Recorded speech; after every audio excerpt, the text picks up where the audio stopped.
बना रहे हो आप उस समय आप तो थे ही ना से ही वो। हाँ, ये आएगा कि हम कर्तापन नहीं है, कर्तापन का त्याग कि आपके अंदर से मैं गया तो प्रकृति ने बनाई ना, हाथ तो प्रकृति के हमारे नहीं है। जी जी, सब कुछ उसका है, इन हाथों से वो काम लेती है।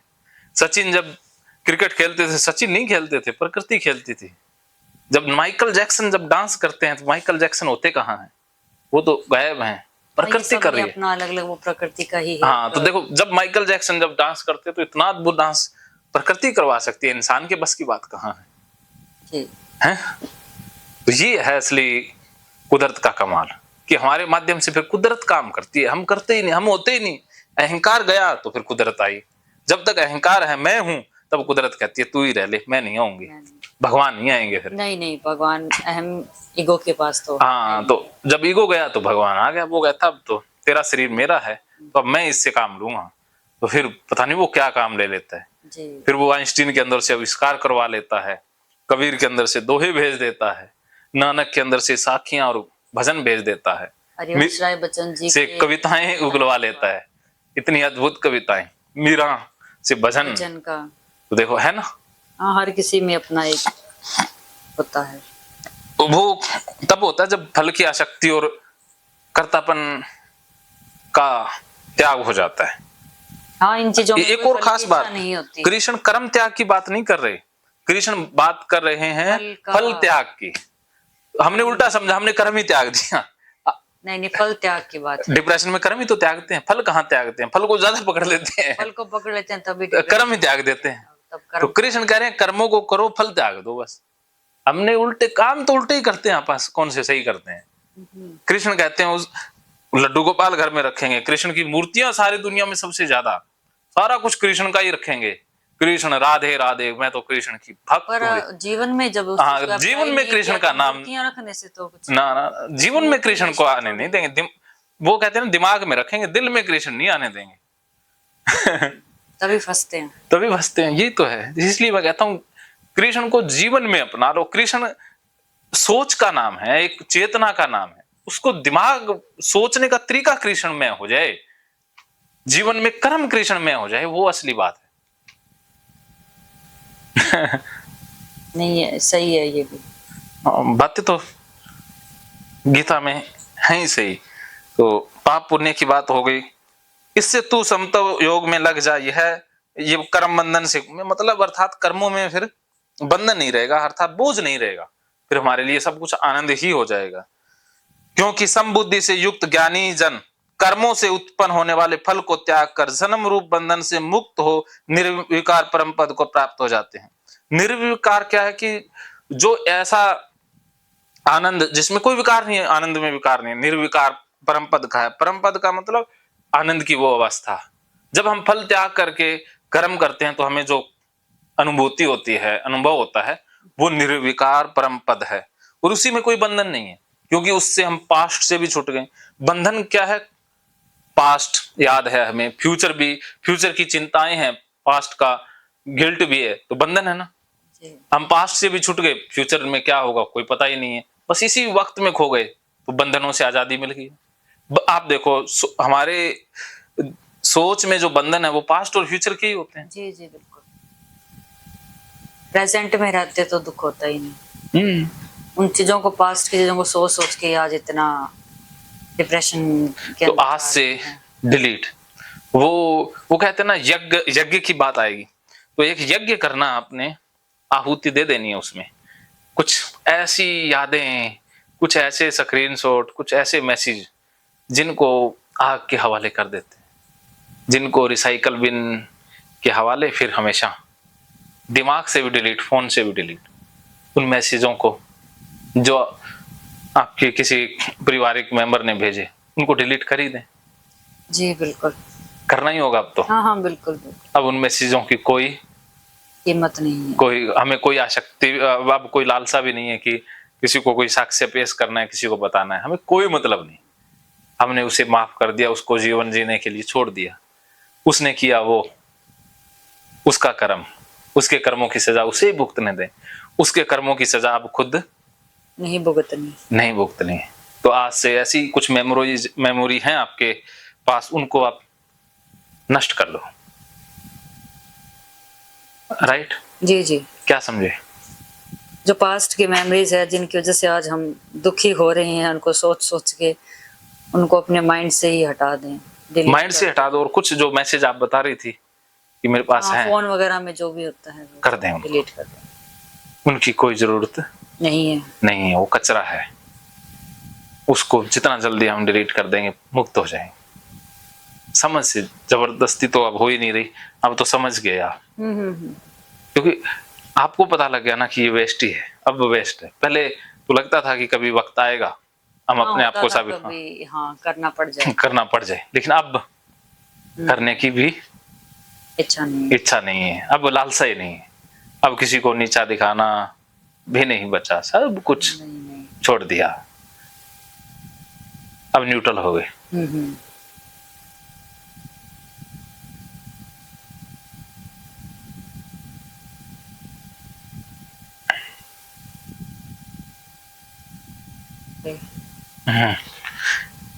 मेरे को एहसास हो जाता ना आपके दर्द का, तब इमोशनल हो जाता हूँ। दर्द दुर्द ऐसे आते जाते रहते। नहीं, आपको अब कम होने लगे, मेरे को, मैं तो जाता हूँ ना कहीं अवस्था में, फिर चीजें आ जाती हैं, इसलिए। हाँ। मैं अब नहीं सोचना चाहती कुछ भी है। हाँ, तो अब फिर आप समझ गए। जिस काल में तेरी बुद्धि मोह रूप दलदल को भली भांति पार कर जाएगी, उस समय तू सुने हुए और सुनने में आने वाले इस लोक और परलोक संबंधी सभी भोगों वैराग्य को प्राप्त हो जाएगा। कि जब हमारे लिए दलदल क्या है कि हमने बहुत सी बातें सुनी हुई हैं, परलोक की भी, अर्थात पास्ट में बहुत सी बातें हमारे मन में हैं, फ्यूचर की बहुत सारी बातें हैं, बहुत कुछ सुना हुआ है, वो दलदल है, उसमें फंसे हुए हैं। तो भली भांति दलदल को तेरी बुद्धि, जब आप समझ जाओगे तो वो छूट जाएगा ना। मोह क्या है कि एक पकड़ना, ये मेरा है, ये तेरा है। जब मेरा तेरा गायब तो मोह गायब। जब आपको लगेगा ना मेरा है ना तेरा है, जो मेरा है वो तेरा है, जो तेरा है वो मेरा है, मेरे तेरे का भेद ही खत्म हो जाएगा बस। तो फिर दलदल से बाहर निकल जाएंगे। हाँ, तो उस समय तू सुने हुए और सुनने में आने वाले भी, सुनी हुई सारी चीजें नष्ट हो जाएंगी, अर्थात उनका कोई अर्थ नहीं बचेगा। तो अब तू योग को प्राप्त, तब तू वैराग्य को, वैराग्य क्या है कि हमें अब राग नहीं रहा। राग क्या है कि हमें अच्छा लगता है, कुछ चीजें हमें बहुत ज्यादा अच्छी लगती हैं, कुछ चीजें हमें बुरी लगती हैं, अब बुरा भी नहीं अच्छा भी नहीं, तो वैराग्य घटित हो गया। जैसे हम शमशान घाट जाते हैं, तो आप एक बार शमशान घाट जाके जरूर देखना, एक दिन शाम को चले जाना और वहां बैठ के घंटा बिताना, देख लेना। वहां पे बहुत से लोग मिलेंगे, उनसे पूछना भी, भाई तुम लोग यहाँ आए तो तुम्हें भी डिप्रेशन हुआ? वो कहेंगे हाँ हुआ। तो उनसे पूछना कि अरे फिर तुम यहाँ आए तो कोई मन में क्या क्या बातें होंगी, वो आपको सही शिक्षा देंगे कि बेटा चिंता मत करना, किसी से वैर विरोध कुछ नहीं, पैसे भी ज्यादा मत जोड़ना, एंजॉय करना। वो एक ही बात कहेंगे, वो कहेंगे हम मर गए, जीने के चक्कर में जी नहीं पाए। यहाँ पर लगभग दुनिया जीने के चक्कर में मर जाती है, जीती है ही नहीं। हम सोचते रहते हैं कि जीना स्टार्ट करेंगे, लेकिन स्टार्ट होता ही नहीं। जैसे मैं भी सोचता था कि 10वीं पास कर लेंगे, मजा आ जाएगा, फिर आनंद से रहेंगे। 10वीं पास होगी तो सोचता अरे 10वीं हुई है, 12वीं हो जाएगी, फिर मजा करेंगे। 12वीं होगी, फिर कहते हैं यार कॉलेज में चले जाएंगे, फिर मजा आएगा। ऐसे नहीं, वो कॉलेज में चले गए, फिर सोचने लगे अरे कॉलेज तो हो गया, अब कोई नौकरी लग जाए ना, फिर मजा आए। ऐसे नहीं, अब नौकरी लग गई तो फिर सोचते शादी हो जाए, और शादी होगी तो फिर कहते हैं बच्चे हो जाए तो फिर जीना स्टार्ट करेंगे। बच्चे हो गए तो कहते हैं छोटे हैं अभी, थोड़े बड़े हो जाएं तो जीना स्टार्ट करेंगे। अब बड़े हो गए तो कहते हैं इनकी पढ़ाई लिखाई और हो जाए, तो शादी तक चले जाते हैं, फिर बूढ़े हो जाते हैं, फिर कहते हैं चलो आप छोड़ो, अब अगले जन्म में। लेकिन आप अभी बूढ़ी नहीं हुई, अभी आपके पास बहुत वक्त है। तो ये वक्त मुट्ठी की तरह गुजरता जा रहा है। अब आप कितने साल की हो गई? 34। मान के चलो कि 40 साल और जियोगी, इससे ज्यादा जिक्र करना ही क्या है। हाँ, 40 साल बहुत है, इतना ही जी लेते हैं। 40 साल में से 20 साल तो सोने में गए, बचे 20 साल। साल तो 20 ही बचे हैं, हम्म, और 5-10 साल अपने निकल जाएंगे नहाने धोने में, खाने में। हाँ जी हाँ जी आपके तो 1-2 साल रोने में भी निकलेंगे। हाँ 1 साल रोने का मान लो। 1 साल नहाने, क्योंकि आप तो आधा कुछ नहाने धोने में ज्यादा टाइम लेती हो, तो हाँ ज्यादा समय नहाने धोने में ज्यादा भी गए, उसमें हाँ जाएगा। तो 10 साल तो निकल जाएंगे। तो बचे कितने साल? 10 ही साल बचे। हाँ 10 साल तो ये 10 साल कैसे गुजारना चाहती हो? अपने जीने के लिए। इन 10 सालों में कैसा जीना चाहोगी? जो अपना दिल करे। तो बताओ। साल ही 10 बचे तो क्यों फिर वेट करना? और इन 10 सालों का भी पक्का नहीं है कि 10 ही साल है, हो सकता है कि साल एक ही हो सकता है कि 1 ही महीना बचा हो। हाँ कुछ ही नहीं पता। कोई एफिडेविट पर है, जैसे आप जर्मनी के वीजा पर जाती हैं तो एक लिखा होता है ना, इतना टाइम है, स्टैम्प पेपर पे लिखा होता है। लेकिन यहाँ आए हो जिंदगी में, इस धरती पर, हाँ उस पे कुछ नहीं लिखा कोई हुआ, है मोर? कोई स्टैंप नहीं है उसपे। कभी भी वीजा एक्सपायर हो सकता है। पहले नोटिस भी नहीं आएगा, नहीं पहले कोई नोटिस नहीं आएगा, सीधा वीजा एक्सपायर, चलो। आप कहोगे अरे रे फोन करना, नो फोन कॉल। कितनी अनिश्चितता है जीवन में, फिर क्यों हम, जब इतना निश्चित जीवन है तो फिर क्यों हम जो समस्याओं को निश्चित मान के बैठ गए? इतना अनिश्चित जीवन है, उसमें समस्याएं निश्चित कैसे हो सकती हैं? हाँ नहीं हो सकती। तो बताओ। समस्याएं निश्चित नहीं होती कभी भी, समस्या तो एक दिन खत्म हो ही जाती है। जीवन भी खत्म ही होना है, तो समस्याओं के पीछे हम जीवन को क्यों बर्बाद करें?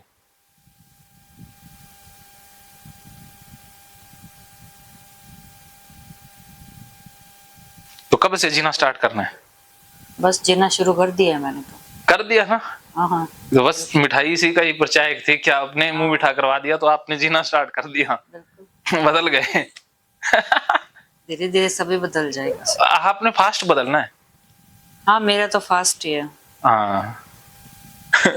समझ गई मैं, जिंदगी से जुड़ी सारे रिलेटेड चीजें मुझे समझ में आ चुकी है। हाँ आ गई, अब और भी आएंगे, अभी तो कुछ चीजें और अपन डिस्कस करेंगे, क्योंकि पता नहीं कब कौन सी चीज नई समझ में आ जाए। ये तो है। हाँ, तो 1 घंटा शमशान घाट में जरूर बिता जाना। बिताएंगे सर, कोई दिक्कत नहीं। वहां पर क्या फिर जाओगे तब अलग दशा होगी, आओगे तब एक ना शांति में होगा, उसमें विकार, जो ईगो है वो डाउन हो चुका होगा, खाली हो जाओगे। हाँ क्योंकि वही अंतिम यात्रा है। हाँ, उसको सोच के भी कुछ लोगों को डर लगता है, लेकिन हमारे लिए वो मरने के बाद ही जीवन आ सकता है, क्योंकि मुक्त तो तभी होंगे ना मर के, लेकिन हमने मर ही जाना है। लेकिन वो मरना नहीं है शरीर से, हमने जो आज तक का जीवन था उसे मार देना है, फिर जीना स्टार्ट करना है। मान ही लेते हैं कि हम मर चुके हैं, अब जीना स्टार्ट है,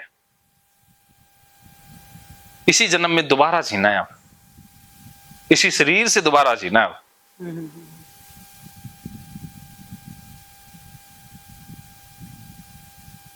जी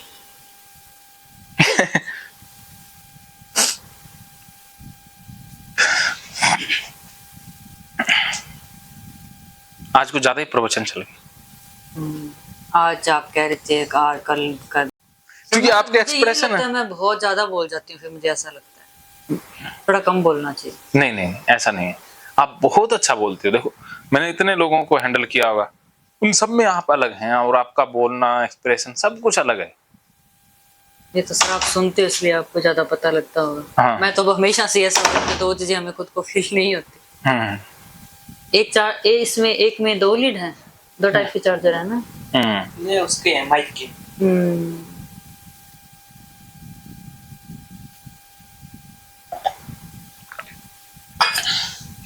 वहां जर्मनी में कैसे होते हैं चार्जर? ऐसे ही?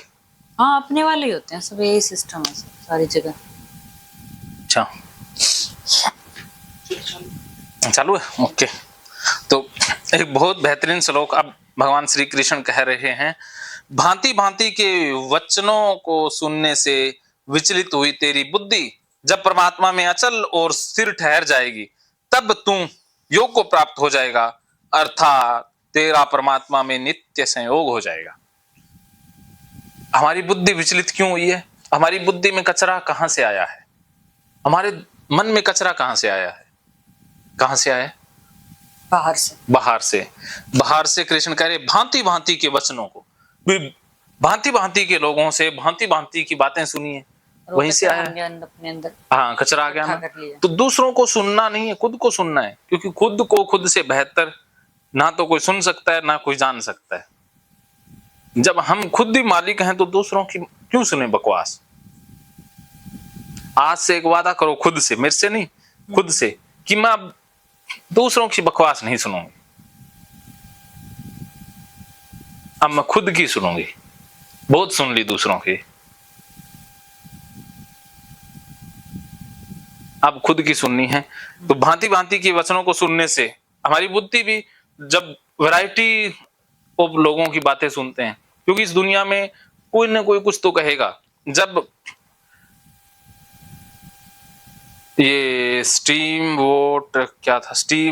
इंजन का आविष्कार हुआ था, तब लोग कहते कि ये रुकेगा ही नहीं, ये तो मार देगा। तो जैसे फिर लोगों ने अपना लिया ना, ऐसे ही होता है विज्ञान में भी। देखो, लोगों ने कहा ही है ना कि पहले जैसे वो जहाज थी पानी में, कहते पहले बात तो कहते चलेगी नहीं, फिर कहते चलेगी तो ये रुकेगी नहीं। तो लोग तो ऐसे ही विरोध करते रहे ना। तो लोगों ने कभी एकदम से किसी चीज को स्वीकार करते ही नहीं है, कोई भी हो। जैसे एक बार एक बाप और बेटा गधा लेकर के जा रहे थे, अब जा रहे हैं तो दोनों पैदल चल रहे हैं, गधा भी पैदल चल रहा है। तो फिर एक सज्जन व्यक्ति मिले, कहते कितना मूर्ख बाप है, गधा पास में और बेटे को पैदल चला रहा है।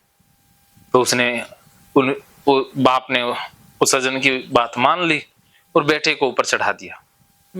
अब थोड़ी दूर चले कि एक और व्यक्ति मिला, वो कहता कितना मूर्ख बेटा है, बाप पैदल चल रहा है और खुद गधे पर बैठा है।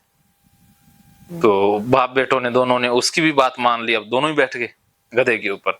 अब थोड़ी दूर आगे चले तो तीसरा व्यक्ति मिला, वो कहता कितने मूर्ख लोग हैं, बाप बेटे दोनों मजे से गधे के ऊपर बैठे हैं, गधे को मारेंगे, जानवर की परवाह नहीं है। तो अब दोनों उतर गए और अब दोनों ने गधे को कंधों पर उठा लिया। तो अब फिर एक आदमी आगे मिला, कहता है ना समझ लोग हैं, कैसे लोग हैं, गधा पास में है और गधे को उठा रखा है, इसके ऊपर बैठते नहीं है। तो देखो क्या हाल हुआ ना, सुन सुन के यह हाल होता है। वे सबकी सुनोगे तो फंसोगे, किसी की नहीं सुननी है। अपनी बुद्धि का इस्तेमाल, हाँ, अपनी बुद्धि का, अपने दिल का इस्तेमाल करना है। देखो, कोई ना कोई तो सलाह देके ही जाएगा। आप देख लो, आप जब पढ़ाई करने लगे, शादी करने लगे, हो सकता है कि कुदरत ने फैसले वैसे नहीं होने दिए या कुछ चीजें हो गई, सबके साथ होता है। लेकिन लोग कहने वाले तो कहेंगे हमने तो पहले ही कहा था। हाँ, अपना अपना वो, हाँ, लोग तो कहने वाले नहीं रहता था, वो बातें नहीं बोलेंगे। महकेंगे फिर से खुशियों के रंग भगवत गीता थेरेपी कोर्स के संग। इतिहास का पहला ऐप जो गीता के माध्यम से ओसीडी डिप्रेशन का इलाज आसान बनाएगा। ओसीडी डिप्रेशन का इलाज हुआ और भी आसान, और वो भी बिना दवाई, घर बैठे। किसी को बीमारी की चिंता है तो किसी को चिंता की बीमारी है। भगवत गीता ने लाखों करोड़ों का जीवन बदला है और आपका भी बदलेगा। गीता थेरेपी कोर्स में आपको मिलेगा सभी 11 प्रकार की ओसीडी का संपूर्ण इलाज, जैसे गंदगी का वहम, बार बार हाथ धोना, बार बार सफाई करना, बार बार लॉक दरवाजा चेक करना व अन्य सामान की चेकिंग बार बार करना, एक ही विचार बार बार आना, नुकसान व मरने मारने का विचार आना, HIV, rabies, cancer, heart attack का विचार आना, IBS और नींद न आने की समस्या का हल गीता कोर्स में मिलेगा। आत्महत्या वाले विचारों से मुक्ति भी गीता थेरेपी कोर्स से मिलेगी। राजेंद्र जोधपुरिया ऐप पर आपको ओसीडी से संबंधित राजेंद्र जोधपुरिया की किताब भगवत गीता के मनोवैज्ञानिक रहस्य और अन्य टिप्स पढ़ने को भी मिलेंगे। गीता है महान थेरेपी। गीता में CBT, हिप्नोथेरेपी, माइंडफुलनेस, ERP व अन्य बहुत सी साइकोथेरेपीज का समावेश मिलेगा। राजेंद्र जोधपुरिया ऐप एक, फायदे अनेक। आज ही प्ले स्टोर से डाउनलोड करें, लिंक डिस्क्रिप्शन में है। तो देर क्यों, अभी जाइए डिस्क्रिप्शन में और लिंक पर क्लिक करके प्ले स्टोर से अभी डाउनलोड कीजिए राजेंद्र जोधपुरिया ऐप और पाइए अपनी सभी समस्याओं का हल। मानो तो मौज है, वरना समस्या तो हर रोज है।